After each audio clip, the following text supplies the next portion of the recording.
Time to wake up. We're entering a period of fantastic change, which is getting faster all the time. And we have two challenges here. Two challenges, one after the other. The first is to open our minds, start taking responsibility back, and remove this edifice of control and suppression of information, which will allow the full flow of knowledge of who we are to flood into the public arena. Once people start to realize who they really are and the nature of life, then we can go into stage two, which is the incredible consciousness shift that is going to happen and is happening for many people already, but can happen for everybody if we open up to the knowledge of what's going on. And to do that, the edifice of suppression has to go. And what I see so often in the kind of what we call the New Age movement is they're focusing on the second bit and they're in denial about the first. And the second is not going to happen for many people unless we remove the edifice of suppression, because most people are going to think, what the heck's going on? And they're going to go through this great change in a complete fog of what's happening. Fear, oh my goodness me, what's happening? Two things to do here. One is to start focusing on how the world's controlled, identifying it, removing it. Secondly, then we can concentrate unhindered on the transformation spiritually that is unfolding to the year 2012 and beyond. We have a situation where the idea has been to turn us into left brain prisoners. Even conventional science accepts that the left brain is where we get intellect, logic, physical worldview. Can I touch it, taste it, smell it? Okay, it must exist. In the right brain, you have the bigger picture, the connection with the cosmos. That's where the artist, the inspiration, the creativity comes from. The institutions of education, of science, and all these different areas of information, the media too, they're pumping information of a left brain variety and suppressing this. What we call education works like this. Information is pumped into the left brain, most of it completely rubbish. And what students are asked to do is to hold that information there, and then when they get an exam paper in front of them, to regurgitate that onto the paper. If they remember it and put it there well enough and repeat what they've been told, they pass the exam and progress. If they take that information in the left brain, transfer it to the right and start filtering it and questioning it and saying, well, does it make sense? What do I think about this? And then tell the exam paper, oh, actually, it's a piece of shit, this stuff. Then they don't pass the exam and they don't progress. The education system is completely built to create left brain prisoners who are basically sponges of the official version of life. We can just balance those two sides of the brain, the intellect and the spirit, the mind and the heart, then suddenly we're transformed in terms of our perception of ourselves. What you're looking at there is I call it lower vibrational emotional range. It's the range of frequency that resonates the energy within us to fear, to guilt, to resentment, to lack of self-esteem.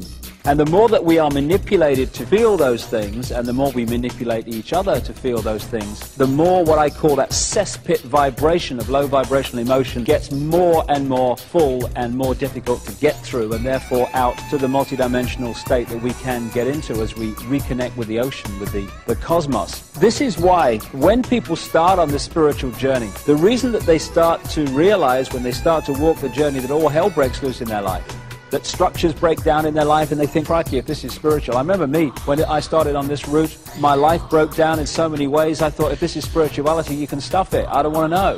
Why does it happen to people? Because when you put out your intent, this is what I want to achieve, that intent energy will always draw towards us what we need to achieve that intent. So if we're going to reconnect with the cosmos, then that intent will draw to us the experiences necessary to achieve that.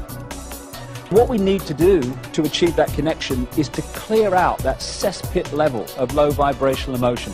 And so we draw into our lives people, experiences, what have you, that make sure that we can no longer do that this has to come out and be processed, and we have to clean out all this emotional debris that's disconnecting us from who we really are.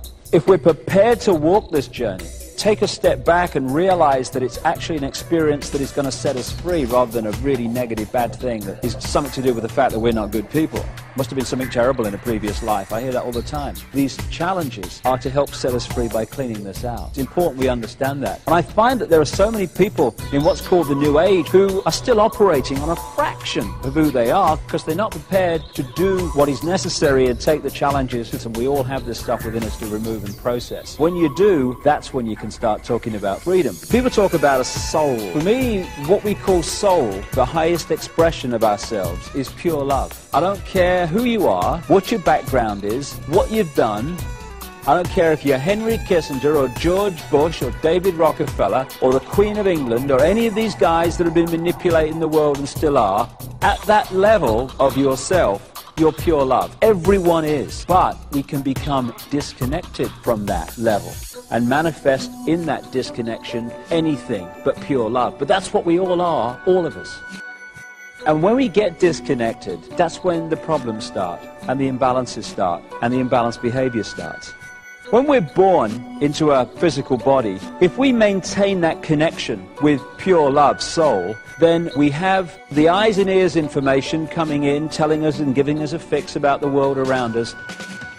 And we have the connection with soul, the intuition, which is guiding us from another perspective. We have both. Symbolically, it's like a spaceman on the moon, where you're in that big spacesuit, symbolic of the body, and you've got the eyes and ears information giving you a fix on what's happening around you. But you've also got mission control giving you the big picture guidance. This is what comes next, then do that, and this is what's next on the agenda. Symbolic of intuition. Imagine what would happen if someone came along and cut or dramatically reduced that spaceman's connection to mission control.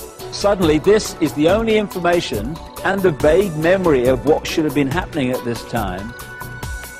And that spaceman's behavior would dramatically change within seconds and minutes compared with what it would have been had mission control stayed in big picture contact. And that symbolically is what happens to us when we come into this world. When we're born, the conditioning starts. The programming starts to disconnect us from mission control, soul. So the eggshells start. We start to be conditioned to see ourselves as either just a physical body or subjected to some god and what have you. The programming gets started from the moment we become conscious.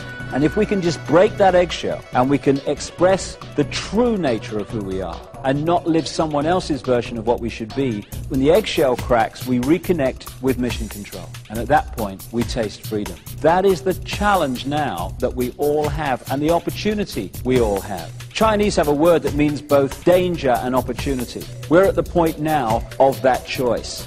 Because that's what life is. It's a choice and learning from the consequences of the choice and making different choices and learning from the consequences of them. That's what evolution is. And we're at a point now where we can make incredible leaps as this 26,000-year cycle comes to an end. It's going to be one heck of a challenge.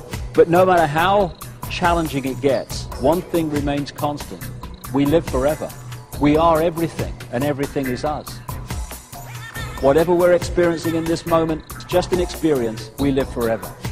We are genius. We've forgotten we're genius. And that's why a few people run the world. We can think hate, we can think love. We can create a world dominated by hate and fear, or we can create a world dominated by love, compassion. And we all have the opportunity to do that. When we heal ourselves, we heal the world. When we change ourselves, we change the world. When we love ourselves, we love the world. And when we love the world, it manifests in a very different form to the one I've been talking about over these thousands of years of manipulation. Freedom is upon us. Time to grasp it.